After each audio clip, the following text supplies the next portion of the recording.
What's up, guys? Hey, I just wanted to thank all the new subscribers. I really appreciate the follow. If you're just stumbling across my channel for the first time, my name's Dave, and I was able to lose 200 pounds in 23 months. The majority of that weight loss came after starting my low-carb keto diet. So I got a lot of questions on my last video, and one individual that had a few questions I thought I would actually answer because I thought they were good questions. But I thought it'd be a lot easier to answer it this way than to try to type it out. So the first part of the question is, when doing a ketogenic diet, did eating strict steak and eggs help you lose most of the weight?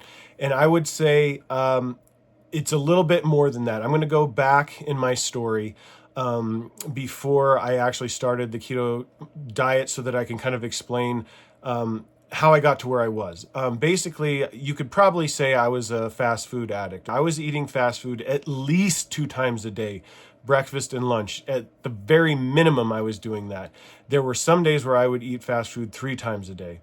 And if I wasn't eating it 3 times a day, there were days where I was eating like sit-down restaurant food for the 3rd meal, mainly because I was busy and with work and kids and sports, and my wife works, and so it was just chaotic. So it was just much easier for both of us if we just ate out. Neither one of us really liked to cook. That's where I was in the beginning. So I'm eating thousands and thousands of calories at every meal. So I was trying to think of ways to reduce calories while thinking about what kind of diet I wanted to take on and if and when I wanted to start exercising.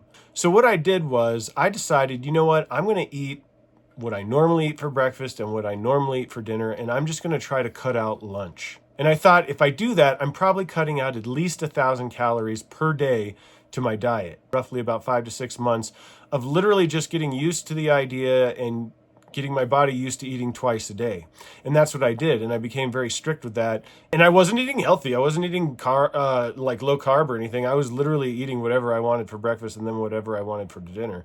And so I got into that rhythm. So by the time I started my keto diet, I was already eating just twice a day. So with that being said, it only gave me 2 meals that I had to think about what I was doing. So I can pretty much say from the very beginning, most of my breakfasts just consists of eggs and sausage. And that's what I would have for breakfast every day for quite a while. And that's basically what I eat now. In the maintenance phase, I've kind of done like added a little bit of green chili here and there, cheese here and there. But in the beginning, it was just trying to keep it as simple as possible. And then I wouldn't eat again until dinner. And then at dinner, I kept it simple, like I was stating in the previous video, where I would eat like steak and broccoli or chicken and broccoli or bunless cheeseburgers. Just tried to keep it super simple like that. I wasn't trying to overcomplicate things by bringing in like keto bread, keto granola, or the keto chicken nuggets, breaded chicken nuggets. That's what I mean when I tried to keep it simple and not confuse it by using these other things. I wasn't really tracking calories. I wasn't even really tracking macros, except for just trying to keep it as low carb as possible. That's how I was able to do it. And I did that for quite a while. And then I started to experiment with like the keto tortillas. I tried to make the keto pizzas using the tortillas, and it was okay, but it really never, took the place of pizza, to be quite honest. And actually, I do have a recipe that I think does replace pizza, which I will share in a future video. Another part of the question was, which exercises did you do that started making you lose the most weight? Okay, so this is a highly controversial subject for some, and basically I went in with my own philosophy. Okay, I wasn't going in based on what I'd heard from other trainers, because to be honest, guys, I have had to lose weight more than once in my life. Like, I was overweight at one point, lost 80 pounds, so I've had to do it before, and I'm not proud of that. Okay, like, it's not something I'm proud of, but I do have a little bit of experience in this. And the experience that I've always had, because I've actually had to lose weight, I would probably say 4 different times throughout my life. And what I've found that worked for me was burning calories. Like, the whole point of this is to burn calories. So I want to do an exercise that's really going to burn calories. There's a lot of people that'll tell you you can lose weight by lifting weights. I think all these things are true. And you don't need to do cardio. You can just simply do weight training. I think all of these things are true. Like, I have no issues with any of it, but I'm just telling you my experience. So by all means, take it for what it's worth. The way I viewed exercise was I wanted to be able to burn the most calories that I could in an hour. So first of all, I use a heart rate monitor that has a chest strap and it's programmed to my age, weight. I know some people don't think that they work that well and that you can't really say, oh, you burned, your watch says you burned 1,000 calories, but that doesn't necessarily mean you burned 1,000 calories. Fine. But the point is it can be a good gauge, because if you are slacking, you're going to know. I would go into the gym and I would get on the treadmill and walk. And then by the end of the hour, I would look at my heart rate monitor. I'd see where my heart rate was throughout the process, and I would see how many calories that my watch said I burned. And if it was like in the 500 or 600 range, I would know. And then I would get on the elliptical for an hour and see what that did. And then I tried the stair climber, the stair mill, the actual rotating staircase, and that thing would say I would get to 1,000 calories in an hour. Like I said, my goal was to be able to burn as many calories as possible within that hour. And after finding out that the stair mill was the machine that worked me the hardest, my goal going into the gym was to go in and I would do the stair mill for an hour with the expectation of burning 1,000 calories according to my heart rate monitor. Again, you could say, well, it's not a real 1,000 calories, but the point is you can gauge how you're doing. Like I know, for example, when I'm working out, no matter what it is, if I'm on my bike or whatever, and it says I burned 600 calories, I know I didn't do a hard workout, because then you can go back and see, well, my heart rate didn't really get that high, so it is a good gauge. And you can tell when one workout works you better than another. So I definitely think a heart rate monitor is a good tool to have. Sorry for rambling, guys, but the point is I went into it with the idea that I was going to do the hardest machine in the gym for an hour with the goal to burn 1,000 calories, and that's exactly what I did.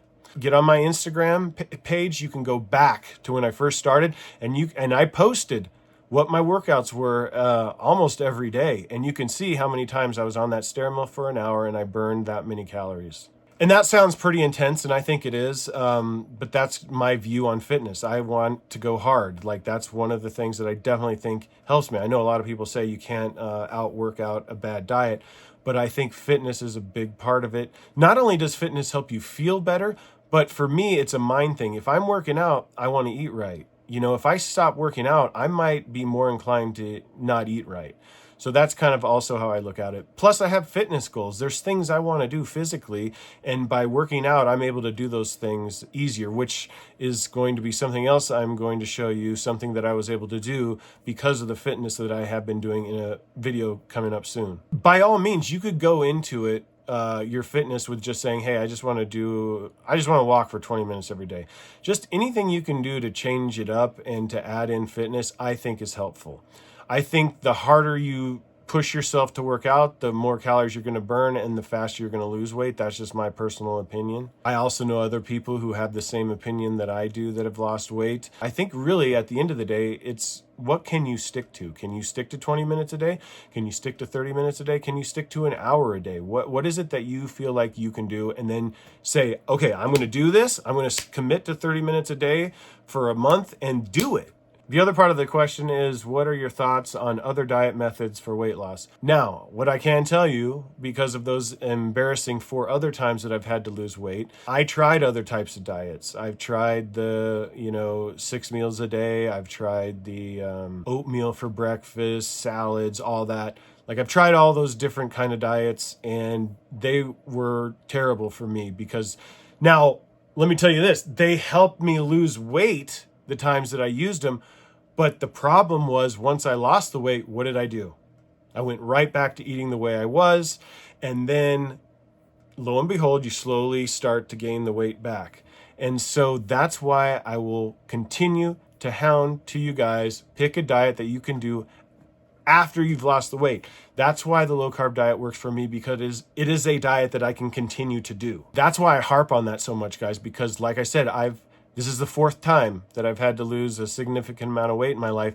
And the 3 previous times I did a lot of other different diets and never thought about what I was going to do once I lost the weight. So I would not recommend taking on a diet that you don't think you can do long term. I've had people talk shit to me online saying that it's all about moderation and all that. And maybe that works for some people, but moderation was also a gateway drug for me to start eating more of things I shouldn't have been eating.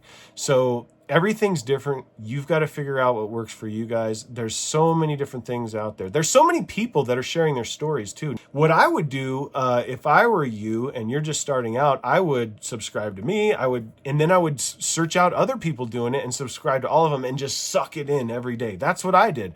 Once I figured out I wanted to do low carb, I started following people on YouTube, on Instagram, who were doing low carb. Now, Instagram, I really follow a lot of people who are doing physical activity because that really got me motivated. But my point is, especially on YouTube, I found a bunch of, low carb, keto, carnivore people that I followed, and I just got sucked into the lifestyle, and it just helped push me forward. So I definitely think there's tons of people out there to listen to, and you really should listen to all of them. They also asked about intermittent fasting. Now, I don't know a whole lot about the rules of intermittent fasting. I've, watched a few videos on it here and there. One thing that I do is that I will some days not eat breakfast and eat lunch instead. What it usually looks like is I'll eat dinner and then, go to bed, wake up, and then I'll wait to eat lunch. And during that span, I won't eat any calories. I'll drink water and iced tea, but that's it. My goal is to get to 14 hours or 16 hours before I actually eat,